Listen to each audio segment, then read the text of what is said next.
Welcome दोस्तों। आओ इतिहास पढ़ो के आज के एपिसोड में आपका स्वागत है। दोस्तों, आज हम लोग बात करने जा रहे हैं हिटलर की नीतियां और कलह। तो हिटलर की जो नीतियां थी उसे ही हम नाजीवाद कहते हैं, नाजियों का सिद्धांत कहते हैं, क्योंकि हिटलर एक मुख्य नेता है अपने देश का। उसके सामने और किसी का कुछ नहीं है। तो वो जैसा चाहता है वैसा निर्णय होता है, जिस तरह की नीति बनाता है वही निर्णय काम करती है। तो इसलिए हम कहते हैं कि हिटलर की नीतियां ही जर्मनी की नीति थी। आप जर्मनी देखो, यहाँ ये जो पीला वाला भाग देख रहे हैं ना, ये ये है जर्मनी। तो आप जर्मनी की नीति कहें उस समय, मतलब हिटलर के काल में, या हिटलर की नीति कहें, ये होता क्या है कि आपके एक परिवार में देखो, जो परिवार का मुखिया है उसे निर्णय लेना है। जो देश का कोई बड़ा नेता है या देश का प्रधान है, देश का मुखिया है, देश का शासक है, उसे नीतियां बनानी है, अपनी नीतियों को कराना है। नीतियां क्या बनेगी यह एक अलग प्रश्न है। तो नीतियां जब बनती है तो उसका कहीं ना कोई आधार तो होता है। तो नीतियों के कई आधार को यहां हम लोग पहचानेंगे जिससे हिटलर की नीतियां प्रभावित रही हैं, प्रभावित थी। सबसे पहले हम लोग देखते हैं परिस्थितियों की मांग क्या थी। तो ये परिस्थितियों की मांग जो थी उस समय, ये आती है कहां पर? अनुभव पर। उस व्यक्ति का कुछ अपना अनुभव रहा होगा तो वो अनुभव की बात करेगा। और जब अनुभव की बात करता है तो अनुभव आता है क्या? नीति निर्माता के गुण पर। जो व्यक्ति नीति का निर्माण कर रहा है उसका अपना क्या होगा? नीति निर्माता के कुछ गुण होंगे। अब क्या होगा? जब इसका गुण तैयार हो जाएगा तो कहेगा कि उसकी अपनी कुछ जानकारियां होगी, उस जिसके आधार पर वो काम कर रहा है। तो अपनी जानकारियों पर उसका कितना विश्वास है और उसके लिए उसने योजना कैसी बनाई है, और फिर योजना के बाद उसके लिए क्या उसने कोई संगठन बनाया है या उसके अपने लोगों का, अपने संगठन के लोगों का पूरा पूरा साथ और भरोसा मिल रहा है। तो जब ये सारे फैक्टर किसी भी नीति को प्रभावित करते हैं, तो हिटलर के साथ भी ऐसा ही होगा। तो हिटलर में अब हम अलग अलग नीतियों की बात करेंगे कि उसकी कौन सी नीति थी, कैसे चल रही थी, क्यों ऐसा उसने नीति बनाया, क्यों इस तरह के कार्यक्रम बनाए, क्यों उस पर आगे बढ़ा, इसकी बात हम करेंगे। लेकिन ये सारी नीतियों को प्रभावित करने वाले कुछ इंपॉर्टेंट तत्व हैं। ये कुछ ऐसी बातें हैं, कुछ महत्वपूर्ण बातें हैं जो नीतियों के निर्माण में काम आती है। तो सबसे तो पहले हम लोग देखते हैं कि हिटलर क्या करता है कि जर्मनी का सैनिकीकरण करता है, मिलिट्रिलाइजेशन ऑफ जर्मनी।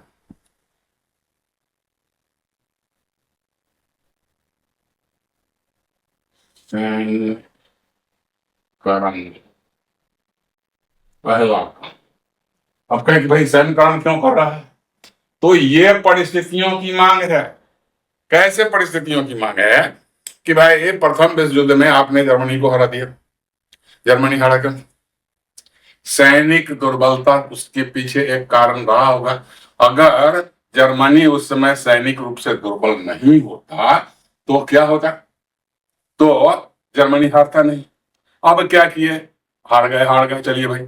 अब उसको क्या कर रहे हैं कि आप क्या कर रहे हैं कि उसको लूट रहे हैं, उसके जमीन को खंडित कर दिया, उसको अपमानित किया। तो ये इसके क्या है कि इसके अनुभव है कि हमारे राष्ट्र को अपमानित होना पड़ा है, हमारे राष्ट्र की जमीनों को लूट लिया गया, हमारे खनिज क्षेत्रों को ले लिया गया, हमारे तो अब कहते हैं क्या? तो ये तो हो गए। अब नीति निर्माता के गुण क्या है, यानी हम यहां कहेंगे कि हिटलर के गुण क्या है। हिटलर पहला उत्साही है, हिटलर आक्रामक है, हिटलर राष्ट्रभक्त है, हिटलर संगठन करता है, एक कुशल संगठन करता। संगठन बनाने में उसकी कोई सानी उस समय तो था नहीं, तो संगठन बनाने में वो माहिर है। उसके पास तर्क हैं, उसके पास देश के बारे में जानकारियां हैं, उसके पास अन्य अंतरराष्ट्रीय परिस्थितियों का अच्छा खासा अध्ययन है। तो उसके अपने गुण हैं। तो इन गुणों से जब ये अनुभव और ये परिस्थिति की मांग टकराता है कि ऐसी परिस्थिति में हमको क्या करना चाहिए, चलिए भाई, उसके पास साहस तो है ही, उसके पास उत्साह तो है ही, उसके पास बोलने की कला तो है ही, अच्छा वक्ता है, उसके पास नेतृत्व करने की क्षमता है, उसके पास देश प्रेम, देश प्रेम के मामले में तो हिटलर का जवाब नहीं था। तो इन सारे चीजों को लेकर कहा कि नहीं भाई, हमें सेना को बनाना होगा। प्रथम युद्ध में वर्साई की संधि में उन लोगों ने किया क्या, वर्साई की संधि के बाद क्या किया, उसके सैनिक को डिसबैंड कर दिया, उसके नौसेना को तहस नहस कर दिया। अब कहा कि हमको फिर से सैन्य शक्ति बनाना है, तो सैन्य शक्ति बनाने के लिए काम करना शुरू किया।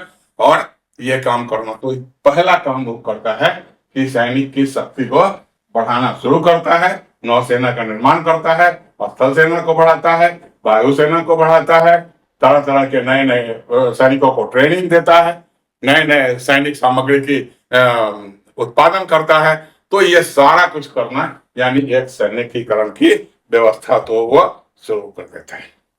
अब दूसरा क्या है उसका, कि दूसरा है कि हिटलर युद्ध को आवश्यक मानता है, युद्ध को आवश्यक मानता है।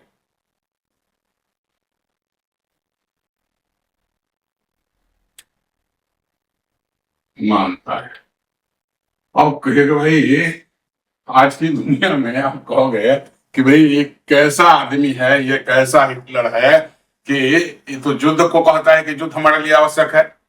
यस, युद्ध को आवश्यक मानता, क्योंकि उसका मानना था कि अगर मेरे पास सैनिक शक्ति हो जाए, उसके बाद में हम युद्ध करें, और जिन शत्रुओं ने मेरा अपमान किया है, जिन विजयी राष्ट्रों ने, पश्चिम के जो राष्ट्र थे जिन्होंने जर्मनी के साथ अन्याय किया था, तो जब तक हम युद्ध नहीं करेंगे, उन्हें पराजित नहीं करेंगे, तब तक तो क्या होगा कि हमारा काम चलेगा नहीं, हमारा राष्ट्र अग्रणी राष्ट्र बन नहीं सकता। तो इसलिए वह क्या करता है कि युद्ध को आवश्यक मानता है, और युद्ध को ही नहीं, विजय को, विजय को भी, यानी शत्रुओं को पराजित करना उसके नीति का एक अहम हिस्सा है। ठीक है, चलिए ये काम भी कर दिया। अब उसके बाद में इसका एक तीसरा सिद्धांत आता है। तीसरा इसका आइडिया क्या है कि हिटलर क्या है कि प्रजातंत्र को अनावश्यक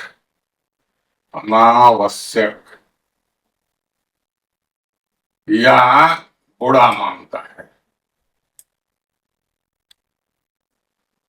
कि यार जातंत्र प्रजातंत्र कुछ नहीं होता है, इससे काम चलने वाला नहीं, झूठ मूठ का जमा हो जा, बहस करो। ये प्रजातंत्र में जो बहुदलीय पार्टियां होती है, सब चुनाव लड़ते हैं, संसद में निर्णय होगा, उसके बाद लागू होगा। कहा कि ये वक्त को काटने वाले हैं, ये सरकार के सामने रोड़े नहीं अटकाते हैं, बल्कि देश के सामने रोड़े अटकाते हैं। तो कहता है कि ये प्रजातंत्र अनावश्यक है। प्रजातंत्र को तो हिटलर ने तो शुरू में ही कर दिया कि भाई जब रीस्टेट में जर्मनी के संसद में आग लगी, उसके बाद जांच कराया, कम्युनिस्टों पर प्रतिबंध डाली, ये उसकी नीति थी कि विरोधियों को, शत्रुओं को, यही नहीं कम्युनिस्टों को ही नहीं, सारे दूसरे पार्टियों को ही नहीं, अपने दल में भी यदि उसका कोई प्रतिद्वंदी या कोई विरोधी दिख रहा है, तो कहा कि नहीं, उसके लिए क्या जासूसों की व्यवस्था कर दी, गुप्त सेना की व्यवस्था कर दी, और पूरे देश में उनको फैला दिया। पता करो हिटलर के बारे में, हिटलर के नीतियों के बारे में, जर्मनी राष्ट्र के फैसलों के बारे में अगर कोई प्रश्न उठाता है, तो वैसे लोगों को छोड़ना नहीं है, उनका इलाज करना है। तो यहाँ उनको भी कहता है कि प्रजातंत्र का अंत करो, प्रजातंत्र को समाप्त कर दिया। अब ये प्रजातंत्र को ही समाप्त नहीं करता, अब कहता है क्या कि भाई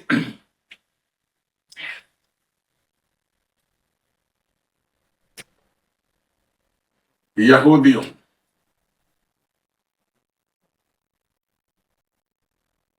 को समाप्त करो। यहूदियों को समाप्त करो मतलब क्या है भाई? तो कहा जाता है, ऐसा लोग बताते हैं या ऐसी धारणा लोगों की थी कि यहूदियों ने ही ईसा मसीह को सूली पर चढ़वाया था, यानी ये क्रिश्चियनिटी के दुश्मन हैं। तो ऐसे लोगों को रखने का, तो उसकी जो अपनी जानकारी है, इससे यहाँ प्रेरित हो रहा है कि भाई ये उसकी जानकारी थी या अपना विश्वास था, व्यक्तिगत विश्वास ही कहें, तो उसका विश्वास था कि ये यहूदी क्या है, एक तो ईसा मसीह को फांसी पर सूली पर चढ़वा दिए, दूसरा क्या किया, हिटलर खुद सेना में काम कर चुका था भाई, वह अग्रणी, मतलब जो फ्रंट जिसको बोलते हो ना, तो ये अग्रणी मोर्चे पर संदेश वाहक का काम करता था, और वहां अधिकारियों को देखा था, ये यहूदी समुदाय के जो सैनिक अधिकारी थे, ये लड़ाई में जाने और मरने के डर से क्या करते थे, अपने आप को स्वयं से घायल कर लेते थे। वो बार बार वायर पर हाथ पटक कर खून निकाल लिए, हॉस्पिटल जाकर भर्ती हो गए, नहीं लड़। तो कहा कि जर्मनी के पराजय में भी इनका हाथ है, तो ये कर दिया।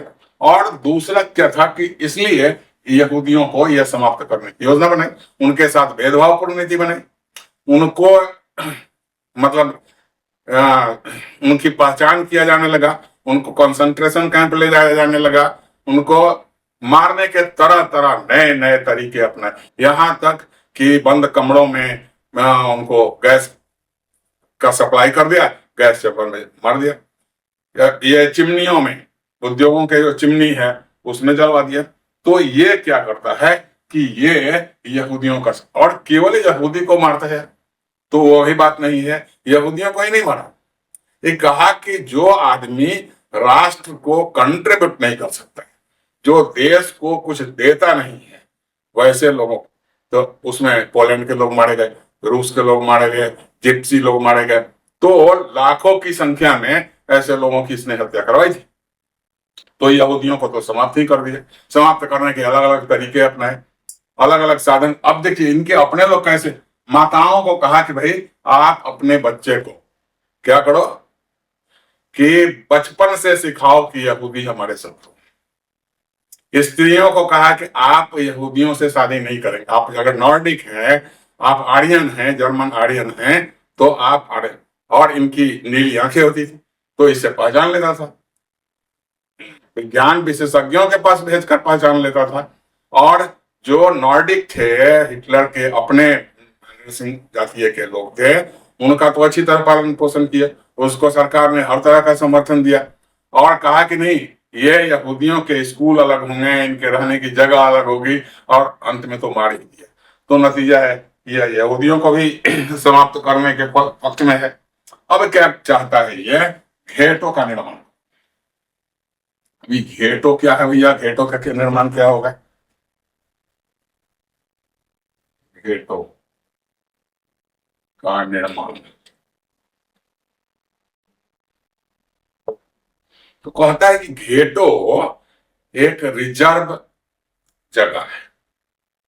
तो हिटलर को पता था कि भाई हम यहूदियों को मार देंगे, जिप्सियों को मार देंगे, रूसियों को मार देंगे, पोलैंड वालों को मार देंगे, और क्या करेंगे, उनकी जमीन दखल कर लेंगे, उनकी संपत्ति दखल कर लेंगे, और जब हमारे नॉर्डिक लोगों की आबादी बढ़ेगी तो उनको संसाधनों की जरूरत पड़ेगी, उनको भूमि की जरूरत होगी, उनको स्कूल की जरूरत होगी, उनको हॉस्पिटल की जरूरत होगी, उनको प्लेग्राउंड की जरूरत होगी, उनको अगर सेना में जाएंगे तो सेना की बैरक चाहिए, उनके ट्रेनिंग सेंटर चाहिए, उनको फायरिंग का प्रैक्टिस करना है उसके लिए जगह चाहिए, इन तमाम चीजों के लिए। तो क्या किया कि ये जहां जहां नए नए जगहों को जीतते गया, उसको क्या किया, रिजर्व कर दिया, और उसमें कुछ ग्रेटर लोगों को बसा दिया कि तब तक उनको रहो, जैसे जैसे आबादी बढ़ती जाएगी। और उसका यह भी मानना है कि भाई दुनिया में कहीं भी अगर नॉर्डिक वंश के लोग हैं तो उनको हम बुलाएंगे, और उनको बुलाएंगे तो उनको तो कहीं ना कहीं रखना पड़ेगा, तो उनको जगह कहाँ देंगे, इन घेटों में हम जगह देंगे। तो ये क्या करना है, घेटो बनाना चाहता है। अब क्या करना चाहता है कि ये प्रताड़ना गृह बनाता है, प्रताड़ना गृह, प्रताड़ना गृह, कॉन्सेंट्रेशन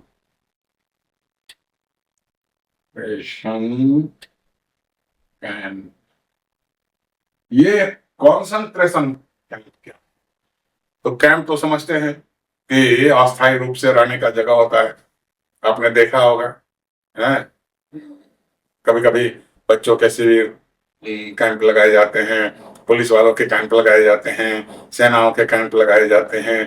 तो कॉन्सेंट्रेशन, एक जगह सब कुछ। लेकिन भाषा की बड़ी धूर्तता है कि कॉन्सेंट्रेशन कैंप केवल रहने का जगह नहीं है, उनको प्रताड़ित करने का, हिंदी में अच्छा मीनिंग निकलेगा। जिन लोगों को वो नापसंद करता है उनको एक जगह जमा करो, उनकी सारी सुख सुविधाएं धीरे धीरे घटा दो, उनके कल्याण के लिए कोई काम नहीं करना है। नॉर्डिक लोगों के स्कूलें अलग होगी, उसके खेल के मैदान अलग होंगे। नॉर्डिक बच्चों को यहूदियों के साथ या जो क्या थे कि अनवांटेड थे, जो अनवांटेड लोगों को उनके साथ मिलने जुलने नहीं दिया जाए और उसके साथ तो ही प्रताड़ना गृह बनाया, जलती भट्टियों में झोंक दिया प्रताड़ना। उसकी बात क्या किया, गैस हॉल में भर दिया बहुत सारे लोगों को और बाहर से जहरीली गैस उसमें सप्लाई कर दी, तो ऐसे मर गए। तो ये प्रताड़ना गृह का निर्माण करता है और यहाँ भी ये सफल होता है। अब कहता है कि शत्रुओं के साथ इसका युद्ध करना है और पराजित करना है। तो एक्चुअली था क्या इसके पास, ये चाहता था कि वर्साय की संधि को हम समाप्त करें। वर्साय की संधि की समाप्ति,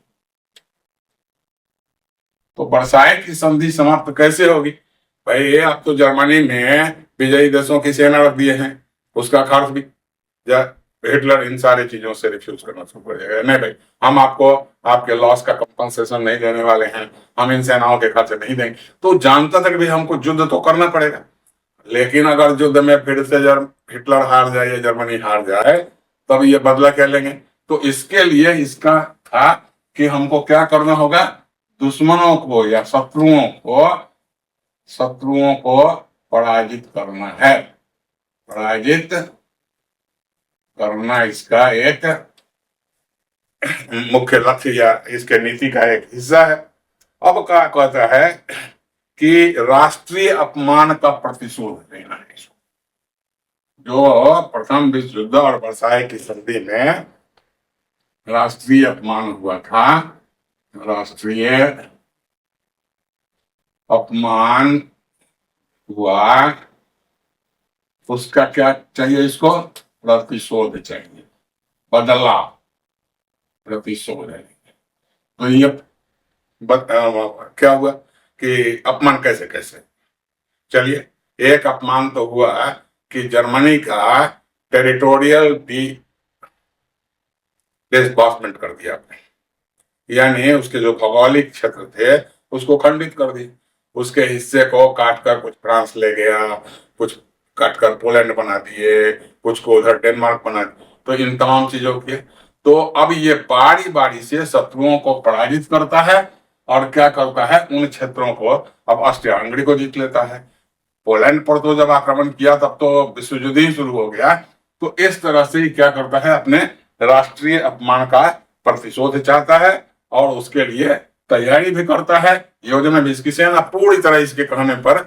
और आपको एक बात बताऊं, बड़े मजे की बात है, हिटलर का जो युद्ध का आदेश देने का, सेना को जिस तरीके से वो आदेश वो भी अनप्रेसिडेंटेड, उसका कोई वैसा दूसरा उदाहरण नहीं मिलता। क्या भाई, इस देश को एक सप्ताह के अंदर पराजित कर देना है, लड़ने की तो बात ही नहीं है, उसको पराजित करो, खत्म करो। और अगर एक सप्ताह बोलता है 10 दिन नहीं चलेगा, एक सप्ताह नहीं करना। तो ये तरीका है उसका। तो ये क्या करता है शत्रुओं को पराजित करने के लिए, और इसी के लिए तो सारी अब हम कहते हैं योजना और तैयारी। तो तैयारी क्या किया कि भाई नौसेना बना ली, स्थल सेना बना ली, वायुसेना बना ली, जो सैनिक साजो सामान है उसको जमा किया, उत्पादन किया, अपने सेना की शक्ति बढ़ाई, संख्या बढ़ाई, उनका बेहतर प्रशिक्षण दिया, उनको मोटिवेट किया, राष्ट्र के नाम पर उनको मोटिवेट किया कि ये हमको करना ही है, इसके बिना तो और कुछ, इसके अतिरिक्त और कुछ चाहिए ही नहीं। तो वो काम भी करता है। तो वर्साय की संधि का अंश चाहता है राष्ट्रीय अपमान का बदला लेता है। अब देखते हैं कि ये सब कुछ संभव है क्या। दोस्तों, असंभव तो मूर्खों के शब्दकोश में मिलता है, लेकिन अगर संभव शब्द है तो उसके साथ कुछ शर्तें होती हैं। शर्तें तो होगी। अब कहता है कि जब तक जर्मनी आर्थिक रूप से संपन्न नहीं होगा, आर्थिक संपन्नता संपन्नता तो ये आर्थिक हुआ क्या था कि भाई ये जब आप युद्ध में हारे, वर्साई की संधि हुई, तो वर्साई की संधि के बाद क्या हुआ, आपके खनिज संपदा वाले क्षेत्र फ्रांस ले गए। राइन घाटी को क्या किया कि डीमिलिटराइज कर दिए। ठीक है, इसके कल कारखाने बंद हो गए। इस पर युद्ध का हर्जाना इतना थोप दिया कि वही देते देते। और जर्मनी पहले जब प्रथम विश्व युद्ध लड़ा था तो उस समय युद्ध के कारण इस पर बहुत कर्ज थे। तो अब इतनी बुरी हाल थी कि वहां आर्थिक रूप से बेरोजगारी बढ़ रही है, भूखमरी। अब क्या हुआ भैया कि जब बेरोजगारी भूखमरी बढ़ने लगी तो जर्मनी में हुआ क्या कि जर्मनी ने क्या किया कि मुद्रा छापना शुरू कर दिया। छापो, मुद्रा छापो। कभी कभी किसी किसी को आप मजाक से बोलते हो ना, नोट छाप रहा है, बस वही है, नोट छाप रहा है, मुद्रा छाप रहा है। जब मुद्रा अधिक हो जाएगी तो क्या होगा, महंगाई का, तो महंगाई बढ़ जाएगी। अब हाल तो ये था कि एक फ्रैंक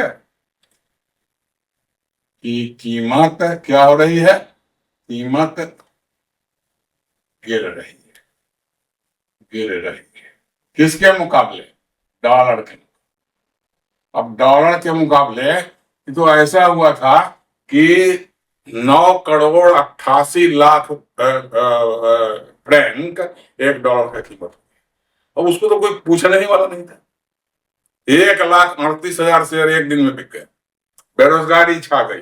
कहा कि भाई जब तक पैसा नहीं हो, आप सेना रखोगे तो सेना को मेंटेन करने के लिए उसको सैलरी चाहिए, उसके लिए जो हथियार, सुरक्षा के सामान, ये उसके आने जाने का प्रबंध, व्हीकल इत्यादि का प्रबंध कर, बिना पैसा के तो कुछ संभव ही नहीं है। तो इसने उन सारे सुधारों को प्रायोरिटी पर रखा है कि नहीं भाई ये तो हमको करना है। तो आर्थिक शक्ति बनाया, उद्योग व्यापार के अवसर बढ़ाए। पहले तो जो युद्ध का हर्जाना देना था उसी को मना कर दिया।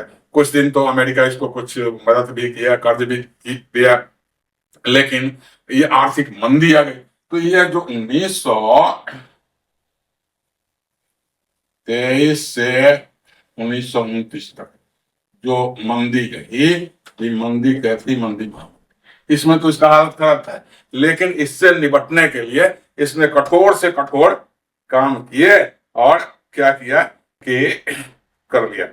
और एक और सिद्धांत इसका बताऊं कि ये क्या था कि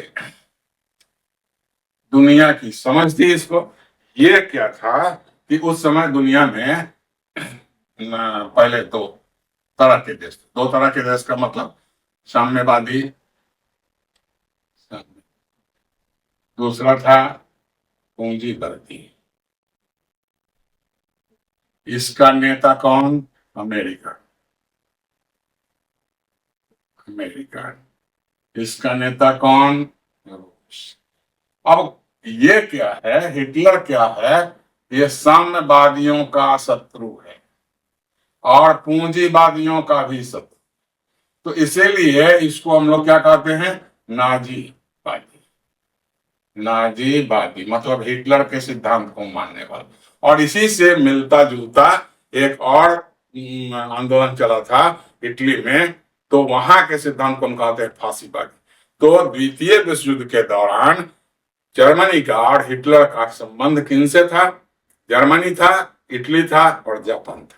जापान में सैन्य तंत्र था। तो ये दोनों विचारों का शत्रु था।